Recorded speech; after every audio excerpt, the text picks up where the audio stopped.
everyone, I am Rebecca from ChemKnits, and today we're going to be talking about sock blanks.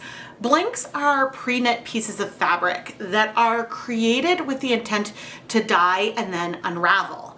And because one end of the yarn is at one end of this piece of fabric, the other is at the other, you can use these to create gradients and other types of asymmetric colorways. And if your blank is double-stranded, which means that two strands of yarn are knit together throughout the blank, then when you unravel it, you can get matched 50-gram balls of yarn. So it doesn't matter where your color placements happen. Here, they'll happen in the same place with these identical twin skeins. But today, even though we'll be dyeing sock blanks here, the focus is more on the end, the unraveling part. So when you have a dyed sock blank, you can knit from it directly if you want to do 2 at a time socks. Or you can unravel the blank and use the yarns 1 at a time. You don't have to make socks with it. These ones are just made out of sock yarn. But when you unravel the yarn, you get something that is really crimped. And that's because the yarn was in a knit stitch and then unraveled, and so it sort of holds that shape from the knitting. And so normally what I like to do is go ahead and soak the yarn for 30 minutes or so after, give it a snap, and I let it dry, and that relaxes a lot of the crimp. But in my comments section on some shorts recently, a lot of people were saying that I should just steam set the crimp out. And so we're gonna try that today and see which one feels easier. Now, my hypothesis is that it's gonna be more convenient for me to continue to soak the yarn because it's really easy to quickly fill up a container of water and add the yarn to it. And if I wanted to set up a steamer basket to steam the crimp out, then I'd have to fill the pot, let it heat up, and then things would still have to dry in the end anyway. So I'm not expecting the steaming to be convenient, but I figured I should give it a fair shot. Now, as for the blanks we're gonna unravel today, I figure if we're gonna do this test, we should do 2 blanks that are the same colorway. So let's go dye some rainbow gradient-esque sock blanks. Today, we are gonna be dyeing Knit Pick Stroll fingering weight sock blanks. These blanks are made out of yarn that is 75% superwash merino wool, 25% nylon, and I buy these blanks already knit, which is really convenient. You can make your own on some hand crank knitting machines, but time-wise, I like to buy them pre-made if the yarn I want to use is the yarn that's available in blank form. I'll have Knit Pick's affiliate links down in the video description. And today I'm going to try to dye 4 blanks at once. So we have 400 grams of yarn in our pan, and I'm going to go pre-soak it in just some plain tap water for 30 minutes or so. Our color palette today is a very traditional, classic Crayola rainbow. We've got Dharma acid dyes in cherry bomb, blazing orange, brilliant yellow, emerald green, sapphire blue, and electric violet. And since we're going to be dyeing with dye powders directly onto our yarn, and we'll dissolve the dyes like on the yarn itself, I have a yarn mop here that'll be just off camera. And when I have extra dye powder, or really from working the dyes through, when I have extra liquid dyes on my hands, I can wipe that dye on here to create a bonus rainbow skein. And this is just a skein of Knit Pick Stroll that isn't in blank form. But I am gonna add a little bit of acid to it, kind of work that through a little bit, just so that way the dyes can stick. And now, as for our sock blanks, I'm not really wringing them out because we're gonna wanna have some water on them anyway. But what I am doing is sort of making sure all the yarn is somewhat exposed before pushing it over. I may have to squeeze out the other blanks because we're bringing in a fair amount of water. But there's going to be areas of the yarn that's going to be beneath the surface areas that are on top. And then, so there may be some white patches left behind, but my goal is to not have the blanks be on top of each other, if that makes sense. And then as for our water volume that we'll have in here, Sometimes the actual, well, a lot of the time, the actual volume doesn't really matter that much. You may want more or less water, depending on how much you want your colors to spread out. And so in this case, we can always add more water. You can always remove water, but that's not always as easy. So yeah, I am initially gonna put this on top so I can kind of scrunch it lengthwise. And then we can scrunch it a bit widthwise and then spread everything out a little more. I don't know if I've done 4 in a pan before. I've definitely done 3. Now, we could dye it right now, and you can see that there is some water in here, but I'm gonna wanna bring the water level up a little bit more. And again, this is about feel more than it is about the actual volume. And you can see I'm fluffing the yarn a bit because, see, I'm going to want to be able to squish it to move the color, but I want the yarn to still be at the surface, because if there's too much water on the surface, when I add dye powders on, you know what will happen? If I add the color on, it'll just spread through the whole thing. And so here we have more volume, which means that the yarn is a little bit less compressed. I know we'll be pushing it down and working those colors through. I'm using my touch to tell me exactly how much water I want. But anyway, at this point, I'm gonna go put on my deluxe rubber respirator mask, safety glasses, and gloves so we can start working with the dry dye powders. Now, rather than starting at the ends, we're gonna start in the middle with the yellow. And this is because of all the colors we're playing with, yellow is one that is really easily taken over. A little bit of red will make it look orange, and a little bit of green or blue will make it turn quite blue. And what I'm doing is I'm layering on the powder, spreading it out. And you want your hands to be dry when you go into the acid dye containers. But then I'm carefully coming and working it through.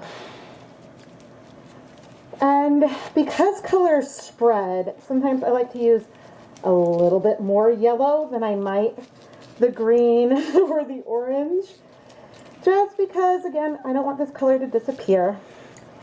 And we might get some tie-dye effect from how the yarn is set up, but you can also move things to get that color to go through. But then I'll take my hands and wipe that leftover color onto our yarn mop. And if colors seem to be spreading out too much, then we can always bring in acid, but I don't think we really need it yet. So, all right, now for our orange, I am going to overlap with the yellow a little bit, but I'm keeping it a little bit more narrow, and I can always extend it more as needed. And we may choose to add more color on some of these areas eventually. Now, blazing orange is a color that sometimes can look less saturated until you add more of it. So I have a feeling I'm going to want to do a second pass, but I'm still going to wipe my hands onto the yarn mop first and dry it, because I do not want to introduce moisture into one of these containers, because then the powders could get all caked up, and that is not what we want. Now, another thing that we can do, especially now that we have that yellow section done, is we can move the yarn down in the pan a little bit. You saw that I scooped that yellow section up just to give me a little bit more space to work with over here in our orange section. And again, we may choose to add more later on, but we do not have to finalized how much of each color we're adding until we get towards the end. But I know it looks like we've done a lot, but again, the green is going to go really close to where I have the orange. Okay, cherry bomb. I'm focusing at first mostly on the end, but it's okay for it to overlap. Again, with the orange a little bit. This will give us even more of a gradient. We could have stuck with the primaries, except if you want to get a good purple, you don't mix. Oops, some of these reds are really pushing down. So some of those particles going down. Okay, as I was saying, if you want to mix, I'm going to kind of move that up. If you want to mix a good purple, you want to use a magenta and a cyan. A red and blue will give you a much more muted purple. But check out how good the transition is between the red and the orange. That is so pretty. Oh my goodness. And now, to do these next colors, I can scoot things back down just to give myself a little bit more room. Of course, things are very much up to you as well. So the green, I'm also going really close to the yellow and doing a little bit near that edge. Emerald green is a color that spreads a lot. Like a lot. You can see that it's starting to move down into what will be our blue area, which is fine. I'm going to rinse my hands off a little bit before I come back in and work that through. But you can see we are going to overtake that yellow a little bit, especially with no acid in here yet. But I'm really trying to massage the colors down before we move into our blue. Okay, yes, but I was starting to say that if you could do something like this, starting with just the primary colors and trying to blend them on the yarn, but notice how the transition between the orange and the yellow and the green of the yellow is pretty harsh compared to the transition between the orange and the red. And the reason why I'm pointing this out is that if we were trying to do this just mixed straight, we might not get like as smooth of a transition. The yellow might still feel very abrupt and out of place. But I'll bring in some more blue too. I'll bring in probably a little more yellow so that way I can try to blend it into the other colors a little bit. But probably first I'll add acid before I go and get more yellow. But the green and the blue, they're blending so nicely together. Oh my goodness. Now the red I'm using here, the cherry bomb, is a different red from the one I used in the 2024 Hanukkah special when I was playing with the rainbows.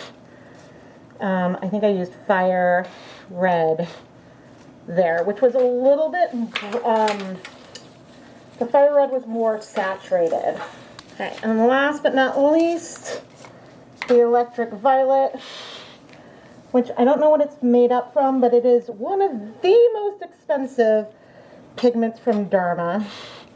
One thing that I do appreciate from Dharma Trading Company is that they charge you your costs based on what I think the actual cost of the pigment. So a pastel is usually cheaper than a pre-mixed color. And I think one of the pigments in this purple is just a little bit more expensive. But we're trying to work it through, work everything through, especially at those areas that are like in between the colors. But let's get a tiny bit more yellow. Okay, we're going to add just a little bit more yellow here and here where those colors have blended. I forgot about adding acid. go ahead and add 1, 2, 3, 4, 5 tablespoons of white vinegar. Now, I don't know if you can see, but there is like a little green speckle that was sort of in the middle. And the reason why that's not something that is a concern, need to be careful about how much I'm moving the greens up. The reason why it's not a concern is because, again, these blanks are double-stranded.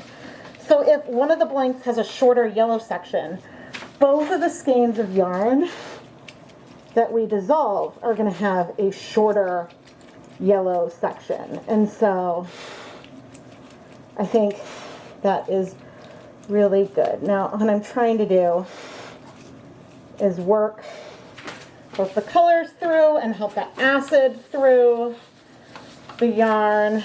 Seem to have like a lot of water over here. We don't know what's happening beneath the surface, but that is okay. I like it. I'm pretty happy with where we are. I'm going to add, and I know this is just on the surface because I'm not working it through right now, but I'm going to add more acid. Oh good, things are starting to clear, maybe not in the blue.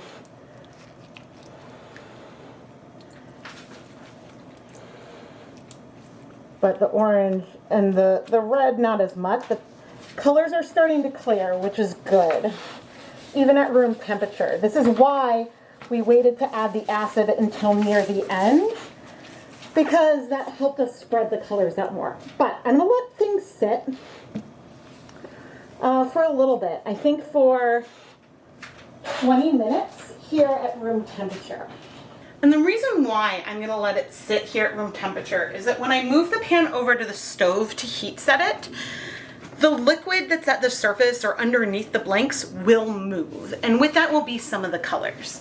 So if I can get more of these colors to bind before I go ahead and move it, because you could see some of the waters were starting to clear, the more I can get to bind already, then the easier time I'll have not blending things by accident when I move it to the stove. Now, one way around that is I could have done this whole setup cold over on the stove.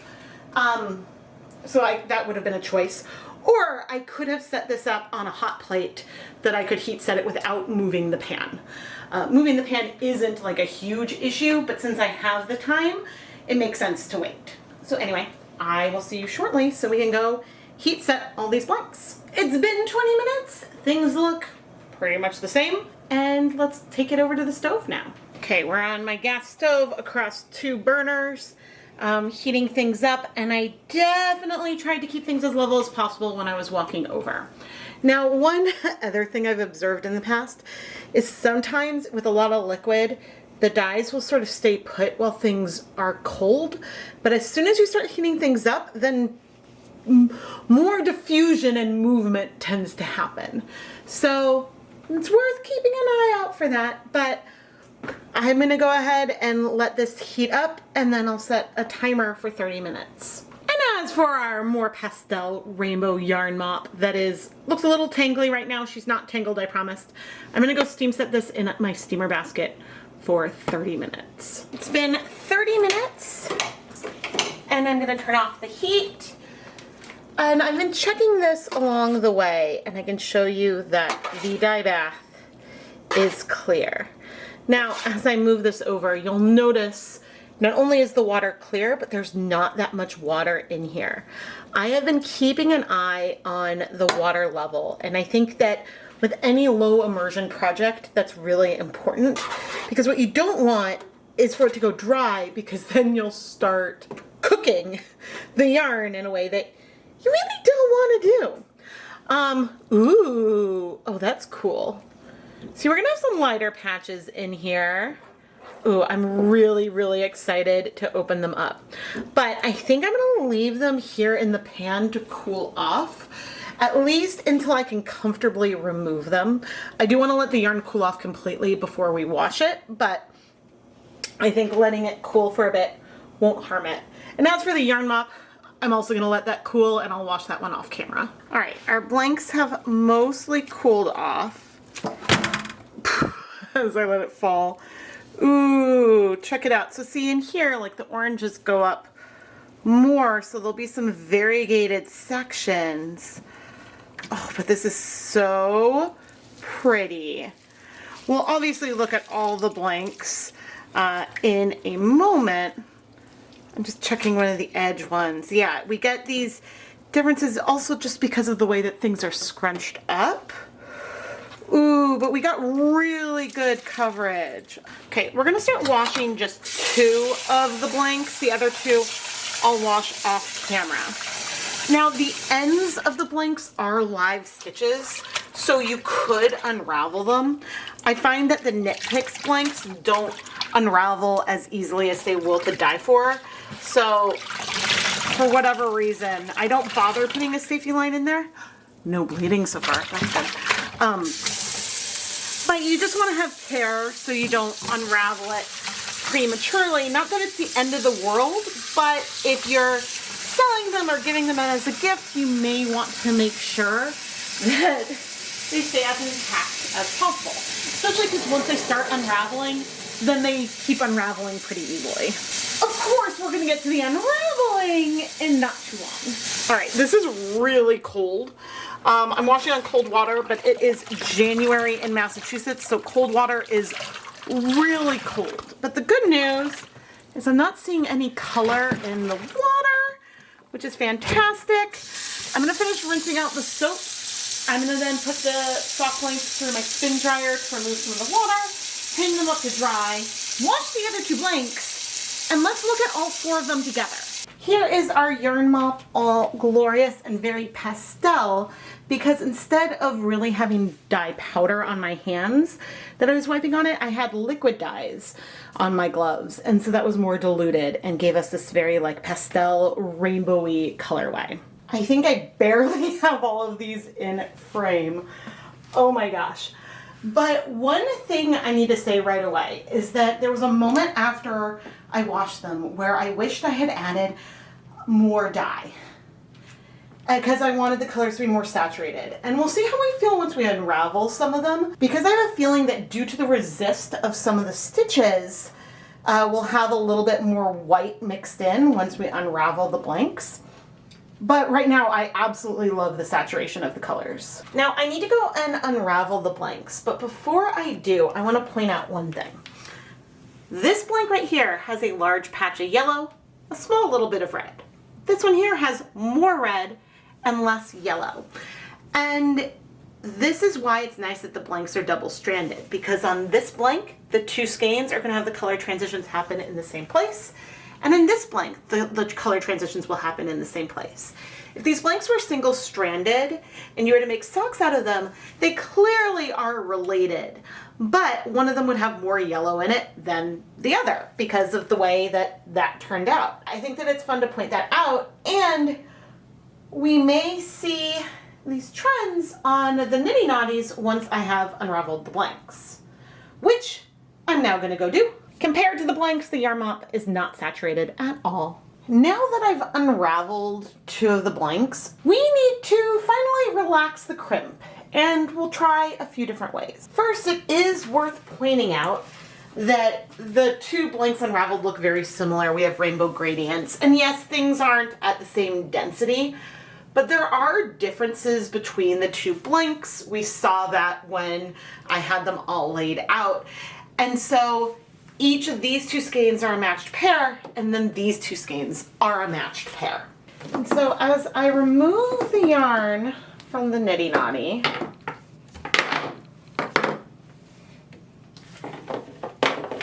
you can see the crimped ramen noodle-esque appearance of the yarn. And maybe it's not quite as bad because it did sit overnight on the Knitty Naughty.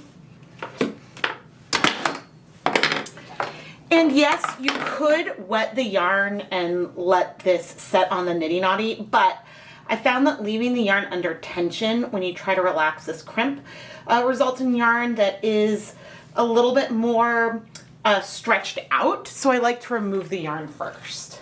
And with this set, I'm going to show you how I normally would relax the crimp. Okay, I twisted the yarn up just so I could take some photos for my shop, but I'm going to untwist it, and you can see we're wavy, ramen noodly, not as bad as it can be, but we still want to relax this a little bit. It's not going to go away completely, but we want it to be less pronounced. So I put a zip tie onto the yarn. This will help me prevent more tangles. And then I'm just gonna wet it with cool water. I could have started with water here in the pan, but I want to show just like how little time this can really take.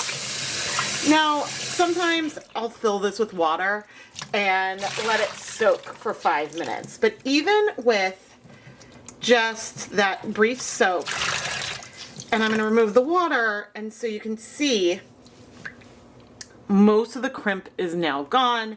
If I were to hang to let it dry, then we've pretty much solved it. Now, I can, you don't have both hands on here, but I can put my hands through and give it a good snap. That also will help relax it. In actuality, instead of 30 seconds, I'm probably gonna leave this in. I'm gonna add it back to the water. I'm gonna let it soak 5 minutes just because, and then I'll be back. Now the downside of this is that it's gonna take some time to dry before it's usable, because we are very wet. I could put it through the spin dryer, but I think that having some liquid in here helps relax that crimp. And so there is still a little bit of wave to it, but it is significantly better than what it was before.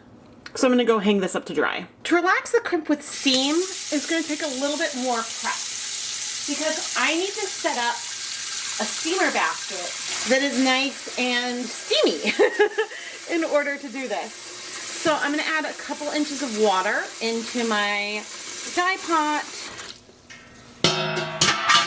add in a steamer basket and lid, and we're gonna go start heating this up on my stove before I even remove the yarn from the niddy noddy. Now I also have a handheld steamer that I've never used, and I thought that I could use this over the yarn, but then see I discovered an issue.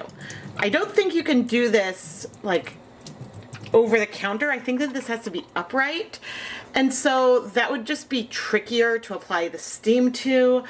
You could steam the yarn while it's on the niddy noddy, but you could also just go ahead and soak it. So I'm not gonna try the handheld steamer today. I got it because I was hoping to steam yarn in a pan, but again, I don't know what kind of angles we can use this. And so if you have suggestions for a steamer brand I should look at where you can do it horizontal with the steam going down or something like that, please let me know down in the comments. So let's go over to the steamer basket. I'm not timing how long it's gonna take for this to get hot and steamy, but unlike just using water, I need to wait to let this heat up. So let's go and remove the yarn from the niddy noddy. Here we go. I'll remove both sides from the niddy noddy now. Oops. I try to keep a hand on it usually so that way I don't lose and make a tangle. Oh dear. Okay, here we go. Gonna tie that tight, and I like to try to keep tension before taking the other side and also tying it around. But I've removed this yarn from the niddy noddy just minutes after soaking the first skein. I don't know if we're gonna try to do a comparison of the yarn dry at the end. We may not. We may just make our conclusions when I remove the yarn from the steamer basket. But I'm gonna leave one of these skeins out and we're gonna steam set the other, because that way I have something to compare it to and I don't need to just rely on my memory. I am gonna try to put 2 zip ties on the yarn because I'm a little nervous about trying to pick up the hot yarn, but in theory I can grab the yarn by the zip ties and then give it a good snap. But you can see doing that without the steam, we're still very, very wavy. So let's take our yarn and put it in the steamer basket. We're not at like a vigorous boil or anything, but clearly this is still quite steamy. I suppose it could be steamier. Yeah, we're not at a boil yet, but we'll see how we are with the light steam because I've really set up the pot and now here we are trying to do this on a limited basis, but I'm gonna set a timer for 5 minutes because my goal right now is to try to treat the timing between the two as similar as I can. And so immediately one con I can see of trying to steam the crimps out is that when I remove it, the yarn is gonna be hot, so that's gonna be a little bit of a pain. If I'm dyeing something while I'm filming conclusions, then my steamer basket may not be available. And it probably is gonna take a lot longer to get the steamer basket to heat up than it would for me to just soak the yarn in the sink, because I could leave it longer than 5 minutes and that wouldn't cause a problem or anything. All right, I'm gonna be patient and wait for the timer. Okay, it's been 5 minutes. We're at a much more vigorous boil and I'm gonna take this, snap it, and we're still wavy. It's definitely relaxed things some. Unquestionably, and the yarn isn't as wet, so it's more manageable, but we still have a fair amount of crimp. So why don't I go ahead and try to leave this in here for 20 minutes, especially now that we're at a much more vigorous boil. You can see how much steam we're collecting here to see how it'll do. I know I said 30 minutes, but let's check in after 10 because we are very, very steamy. Okay, giving us some snaps. You know, it's looking pretty good. Still like a little bit of some wave, but the yarn is only damp. Yeah, let's leave it in, I guess, the other 20 minutes, but 10 minutes with vigorous steam has done a pretty good job, and I think that this would dry faster than the other way, but you know, it's, I guess even though I waited 10 more minutes, we're over 15 minutes of elapsed time here. Okay, that 30-minute timer is now up. Woo! Things are warm, giving this a good snap. I would say that this worked really, really well. Let me bring what we started with over. Before steaming, after steaming, the steaming works. The yarn is definitely damp now. It just took longer to set up than just wetting the yarn, which I'm gonna go ahead and do one more time. And we'll be doing this just a really, really fast one. Spraying it.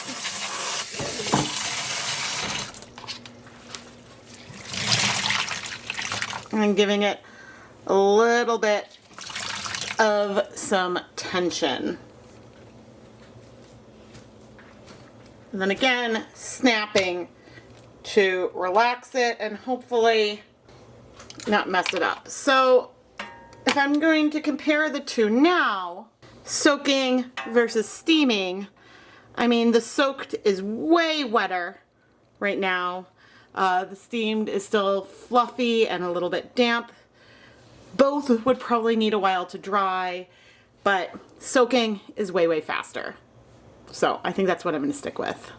This is totally a you do you situation. The reason why we bother relaxing the crimp at all is that it would be really easy for the yarn to get tangled and therefore could be harder to work with when you're still getting that wave from the unraveled knit stitches. And so even if a little bit of wave is left, if it's less likely to get tangled, it's easier for someone to work with it. And so this is a step that I like to do for my customers.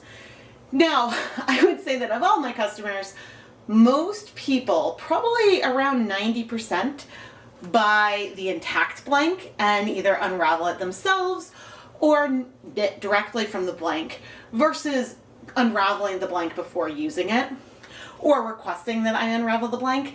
That is an option that I always offer for my customers. But you let me know, what are your preferences when it comes to blanks, unraveling them, not unraveling them? And then, do you like to relax the twist or not? I'm gonna stick with soaking because it's really fast to do. It's fast to set up and doesn't use up one of my dyeing pots and pans that maybe I would be using at the same time anyway. But I'm always happy to try things out, especially when I get dozens of comments recommending it.